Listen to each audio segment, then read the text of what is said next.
Part 1. The innocence that was never protected. You were not born broken. None of us were. We came into this world as pure consciousness wrapped in flesh, with eyes wide open, hearts untamed, and souls unmarked. But very quickly something changed. The very people who were meant to protect our innocence became the architects of our inner distortions. And yet, they often didn't even realize what they were doing. That is the most haunting part, how trauma is passed down like a sacred curse, wrapped in love, sealed with silence. Imagine this: a child who feels the world deeply, who cries when others hurt, who laughs freely, who believes in magic. But what happens when that child's tears are met with coldness? When their joy is met with shaming? When their curiosity is met with ridicule or control? That child does not stop feeling. They simply begin hiding. They begin splitting. And the moment they split, the first inner demon is born, not as evil, but as protection. These demons are not monstrous at first. They are quiet. They whisper. They say, "You're too much. You're not enough.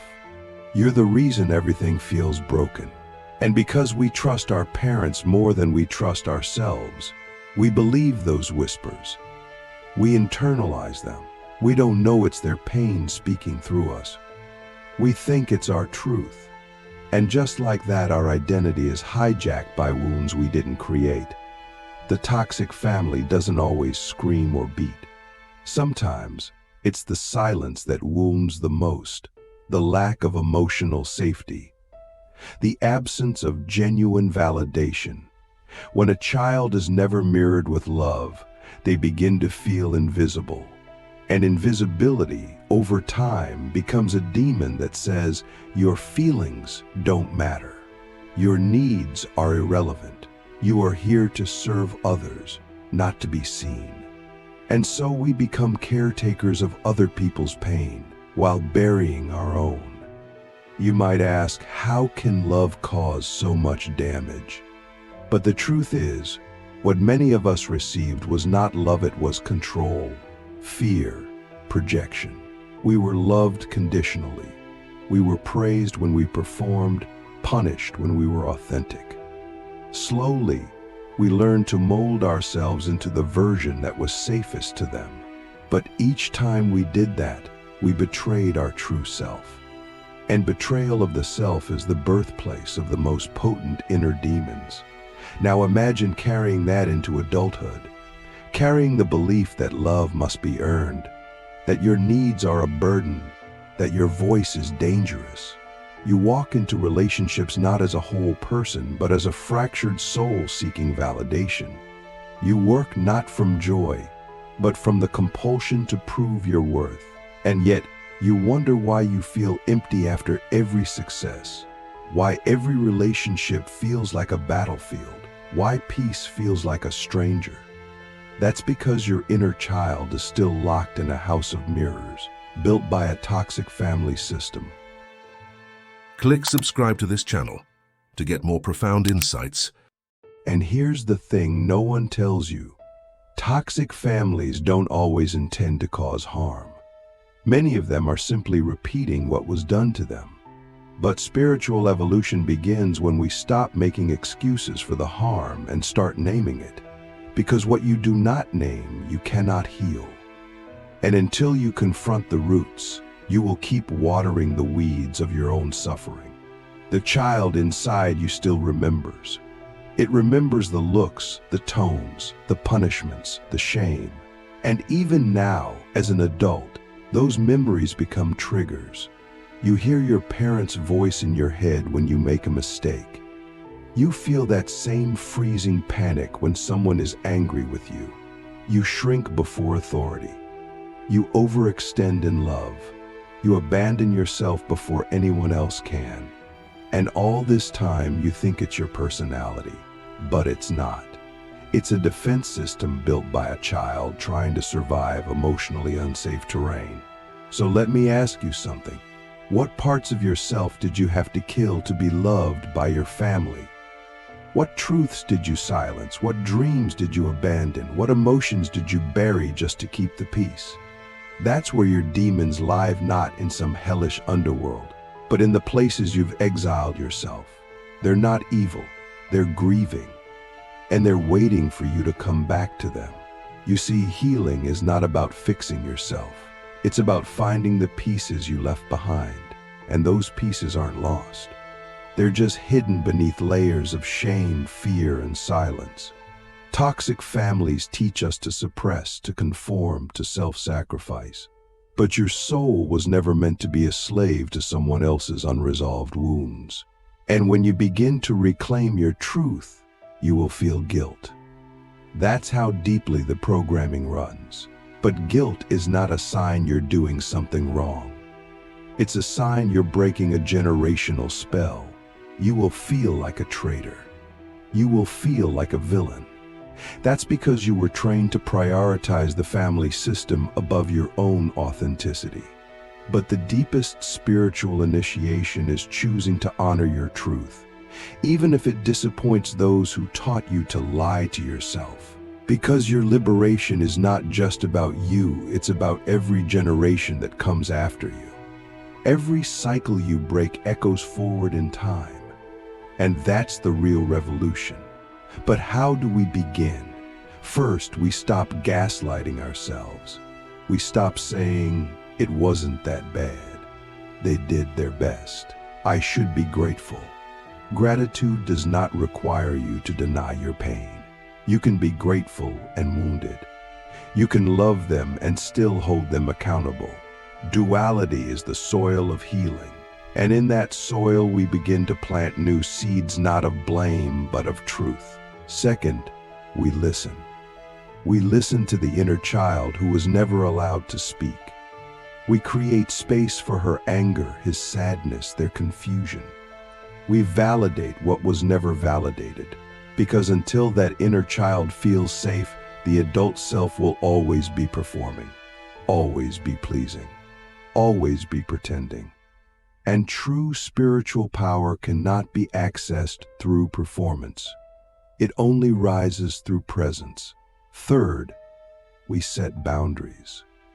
And this is where the inner demons howl. Because the moment you say no, the entire structure of your identity begins to tremble. You are taught that love means sacrifice, that saying no is rejection, that your worth is tied to compliance. But boundaries are not walls, they are sacred lines that say, "This is where I end and you begin." And without them, there is no self, only a reflection of others' needs. And here is a deep truth. Some of your family will not understand your healing, because your healing exposes their denial. And that's okay. You are not here to convince them. You are here to reclaim yourself. And that may mean distance. It may mean silence. It may mean grieving the family you wish you had while learning to love the one you're creating within. So let me ask you, what if your deepest wound is also your sacred calling? What if the very pain your family gave you is the fire that will forge your soul into something magnificent? Not because pain is holy, but because your courage to face it is. And when you stop running from those demons, when you begin to name them, hold them, integrate them, something extraordinary happens. They transform. They become wisdom. They become gifts. They become guides. And now you begin to see life differently. You begin to choose relationships based on resonance, not roles. You begin to speak truth without needing approval. You begin to honor your own needs, not because you're selfish, but because you're finally listening to the self that was silenced for so long. And it is in that listening that your soul begins to sing again. This is not easy work. It is sacred labor. It is the unglamorous path of truth.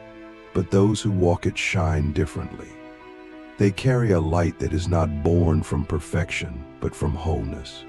And that light cannot be faked. It cannot be taught. It must be earned in the quiet moments of choosing yourself again and again, even when it hurts. You are not born with demons. They were planted in you by those who hadn't faced their own. But now, you have the power to do what they could not. You have the power to feel what they suppressed, to speak what they silenced, to become what they feared. And in doing so, you don't just heal you free. Part 2, the house of mirrors and the ghosts inside you. You wake up one day and realize you've been living in a house of mirrors. Every room reflects a version of you that isn't real. Some mirrors show you as the perfectionist, desperate to please. Others show you as the invisible one, shrinking in corners, hoping not to be noticed. And some show you as the angry one, the black sheep, the scapegoat labeled, blamed and misunderstood. But none of these reflections are the truth. They are distortions, carefully constructed by a family system that needed you to become something you were not, so they wouldn't have to face what they were. When a family is toxic, it doesn't just hurt you, it rewires you. It doesn't only wound your body or emotions, it alters your sense of self. You begin to believe you are what the system needs you to be. If your parent needed a savior, you became a caretaker. If they needed control, you became submissive.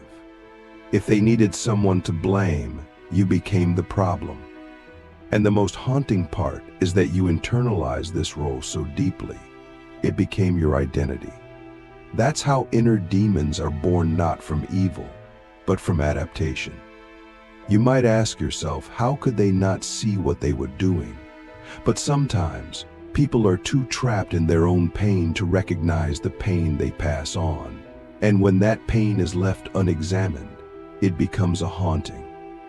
It turns into projections, expectations, emotional manipulation, and gaslighting. You've probably heard things like, "I did everything for you," or "You're too sensitive," or "That never happened." Each time you heard those words, a part of you doubted your own reality. And that's where the ghosts live, not in some haunted house, but in the moments you were made to question your truth. There's a specific kind of hell that comes from being hurt by someone who claims to love you. It creates a fracture in the soul. Because love is supposed to be safe, right? But when love is used as a weapon, when affection is given and taken away to control you, it creates confusion. You grow up associating love with pain, with performance, with sacrifice. And those associations don't just disappear. They follow you into adulthood, shaping your relationships, your boundaries, your self-worth. Have you ever found yourself chasing people who can't love you, or staying in situations that hurt but feel familiar? That's not weakness, that's programming. You're not broken, you're conditioned. You learn that love must be earned, that your emotions are inconvenient, that your needs will always be too much. That's not truth. That's family trauma speaking through you, shaping you, binding you. And the only way to break free is to see the mirror for what it is, a lie. So ask yourself, who were you before they told you who to be? What did you love before they shamed you? What did you dream about before they told you to be realistic? Those aren't just childhood memories, they're soul fragments. They are the pieces of you that your inner demons were built to protect. Because at some point, the child inside you realized it wasn't safe to be fully alive. And so, the inner demons stepped in not to destroy you, but to shield you. But here's the paradox. The very demons that once protected you are now holding you back. They whisper old stories, keeping you small. They say, don't speak, it's not safe. Don't feel, they won't understand. Don't trust, you'll just get hurt again. And unless you recognize these voices, you will mistake them for intuition. But intuition doesn't speak in fear. Intuition speaks in clarity, in calm knowing. Fear is not your guide. It is your wound's voice, dressed in logic. To heal, you must become the mirror breaker. You must walk through that house of distorted reflections and smash every illusion that says you are unworthy, unlovable, or not enough. And that takes courage, because when you destroy the mirrors, you're left with something terrifying. The unknown self, the self you were never allowed to become, the self that's raw, unfiltered, real. But that self is your freedom. That self is your truth. You will grieve, not just for what happened, but for what never did, for the love you didn't receive, for the validation you didn't get, for the childhood that felt like a performance instead of a sanctuary. And that grief is sacred. It is not weakness, it is the release of centuries of silence. It is your soul saying, I am ready to feel again. And when you allow that grief, something profound happens. The ghosts begin to leave, because ghosts don't haunt clarity, they haunt avoidance. You might feel rage. That's okay. Rage is not the enemy, it's the alarm system of the soul. It says something precious was violated. And when you allow that rage without hurting yourself or others, you begin to reclaim your power. You begin to set fire to the lies. You begin to say, no more. That's what your demons fear, not your pain, but your awakening. Because when you awaken, they lose control. But awakening is not a single moment. It's a series of choices. You will wake up and then fall asleep again. You will set boundaries and then question them. You will speak your truth and then feel guilt. That's part of the process. Don't let the discomfort fool you. Discomfort is how you know you're growing. And every time you choose yourself, the mirrors crack a little more. And eventually you begin to see something new. Your reflection untouched by trauma. A self that is not reactive, but responsive. Not desperate, but discerning. Not afraid, but aware. That self has always been there, hidden beneath layers of conditioning, waiting for you to remember. And when you begin to live from that place, your entire energy changes. You no longer attract what you used to, because you're no longer operating from your wounds. You're operating from your wounds. But beware, your old world will try to pull you back. Toxic families don't like when you change the script. They will accuse you of being selfish, dramatic, ungrateful. They will try to guilt you, manipulate you, silence you. Why? Because your healing threatens their denial. Your clarity threatens their control. But that's not your burden. You are not here to carry their pain. You are here to break the chain. So let me ask you, what if your soul chose this family not to suffer, but to awaken? What if the very pain they gave you was the fire that would forge your purpose? Not because pain is noble, but because healing is revolutionary. And when you heal, you don't just free yourself, you free your lineage. You become the one who says, it ends with me. And as you walk this path, you will find others. People who see you without the mirrors. People who speak truth without fear. People who love without conditions. And you will realize something powerful. You were never too much. You were just in the wrong room.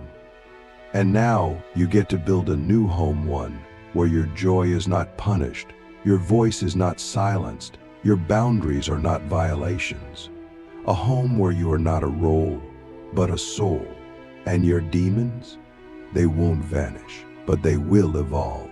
They will become your allies, your reminders, your protectors. They will say, we were there when no one else was. But now, you don't need us in the same way.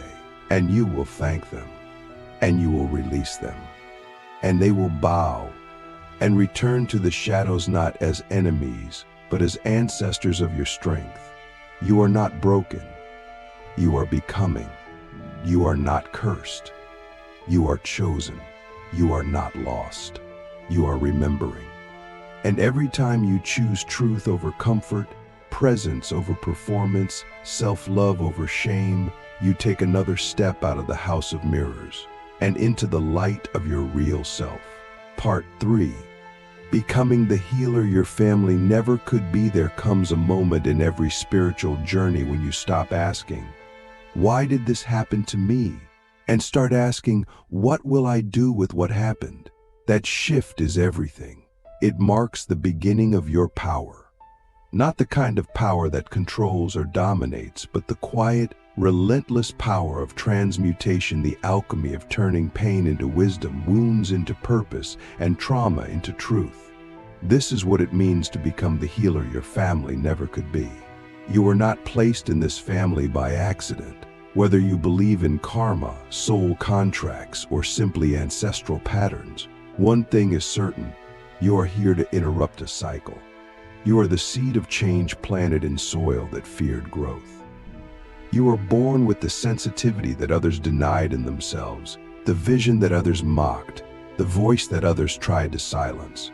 And now, as you stand awake in the middle of generational chaos, you have a choice: to become what shaped you or to become what was missing. And make no mistake, what was missing wasn't just love. It was awareness. It was accountability. It was emotional literacy. It was safety. It was presence. And all of these are things you can now offer yourself. You are not doomed to repeat the past just because it's familiar. You are not destined to become your parents unless you choose unconsciousness. And you are not obligated to carry anyone's pain but your own. This is what spiritual maturity looks like: not perfection, but responsibility. Healing is not about confronting your family and demanding apologies. Sometimes that moment never comes. Healing is about disentangling yourself from the belief that you need their permission to move forward. It's about letting go of the fantasy that they'll one day become who you needed them to be. It's about reclaiming your power from the idea that anyone else is responsible for your worth. Yes, they planted the demons, but only you can choose to stop feeding them. You begin this process by becoming radically honest with yourself. What roles are you still playing to avoid rejection? What boundaries are you afraid to set because you don't want to be seen as bad? What truths are you still hiding because you don't want to rock the boat? These are not small questions. These are soul questions. And the answers may unravel everything you thought you had to be, but in that unraveling you find freedom. Because the healer is not someone who has all the answers. The healer is someone who's willing to sit with the questions, to hold space for discomfort, to bear witness to their own pain without numbing it, spiritualizing it, or projecting it onto others. The healer is someone who knows that healing is not linear, not glamorous, not always peaceful, but it is sacred. It is holy work, and you are doing it with every breath you take in truth. And yes, there will be times when it feels unbearable, when the grief is too heavy, the memories too vivid, the loneliness too deep. But those moments are initiations. They are thresholds. They are not signs that you are failing, they are signs that you are feeling. And feeling is the doorway to healing. Because you cannot heal what you won't allow yourself to feel. You cannot release what you won't name. You cannot transform what you refuse to see. So ask yourself, where does it still hurt? Not just in your body, but in your beliefs. What do you still believe about yourself that was planted by someone else's fear? Whose voice still echoes in your head when you make a mistake? Whose shame are you still carrying in your relationships, your work, your inner dialogue? These are the ghosts that linger, not because they are powerful, but because you haven't yet told them they can leave. And telling them to leave doesn't always mean confrontation. Sometimes it means silence. Sometimes it means distance. Sometimes it means writing letters you never send.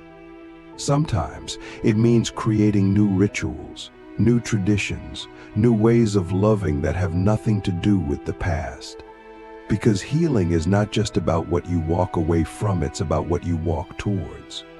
It's about building a life that doesn't require you to abandon yourself. And little by little, you begin to see something miraculous. You become the parent you never had. You begin to speak to yourself with kindness. You begin to hold your own hand through the hard moments. You begin to validate your own emotions without waiting for others to understand. And this self-parenting, this reparenting, becomes the foundation of everything. Because no matter how much healing you do, your inner child will always need your love. Not once, not occasionally, but every day. And the more you love that child, the less you seek love from those who cannot give it. The more you protect that child, the easier it becomes to set boundaries. The more you listen to that child, the clearer your intuition becomes. Because the inner child is not weak, it is wise. It remembers who you were before the world told you who to be. And it will guide you back to wholeness if you let it. But you must be willing to let go of the addiction to being understood. Not everyone will get your healing. Not everyone will support your growth. Some will resist it.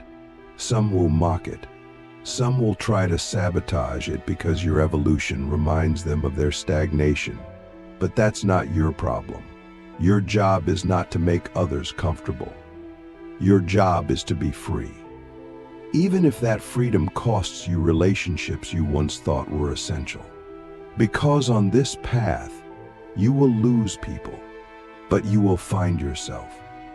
And what you find will be more precious than anything you had to leave behind.